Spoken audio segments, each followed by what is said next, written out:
அவருடைய குமுறலை எடுத்து வந்து ரொம்பவே மனம் கவர்ற மாதிரி இருந்துச்சு.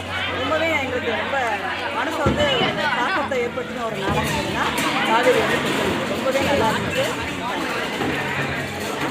வணக்கம். இன்னைக்கு ஈரோடு நாடக கொட்டாயிலிருந்து வந்து 3 நாடகங்களுக்கு பதிவு பண்ணாங்க.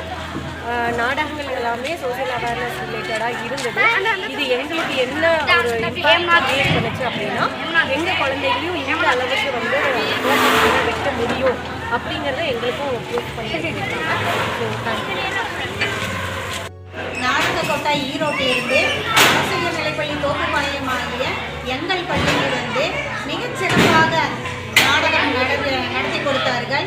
எங்கள் மனதுக்கு ரொம்ப திருப்தியாகவும் இருந்துச்சு. அந்த காவேரிங்கிற ஒரு நாடகம் மோனோஆக்ட் மாதிரி தான் இருந்துச்சு.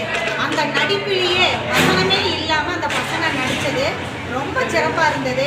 மனசுக்கு ரொம்ப மகிழ்ச்சியாக இருந்தது. அடுத்த நாடகம் மரம். ஒரு மரத்தை வளர்த்து அவர் அந்த மரத்தினால ஒரு பாராட்டு பெற்றிருக்கிறார்.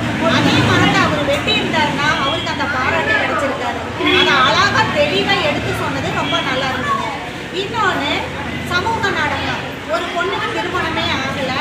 அந்த திருமணம் ஆகாதனால அந்த பொண்ணு என்ன மாதிரி மன வருத்தப்படுறா, மன வருத்தத்தை போக்குறதுக்காக அவள் என்ன பண்ணுனா, என்ன நிகழ்ச்சி நடந்தது, அதை யதார்த்தமாக சொன்ன விதம் ரொம்ப நல்லா இருந்துச்சு. எங்கள் பசங்களும் ரொம்ப என்ஜாய் பண்ணி பார்த்தாங்க. 3 நாடகம் நடித்தாங்க. 3 விதமான கருத்துக்களை மாணவர்களுக்கு பதிய வச்சது. ரொம்ப நன்றி. நல்லா இருந்துச்சு.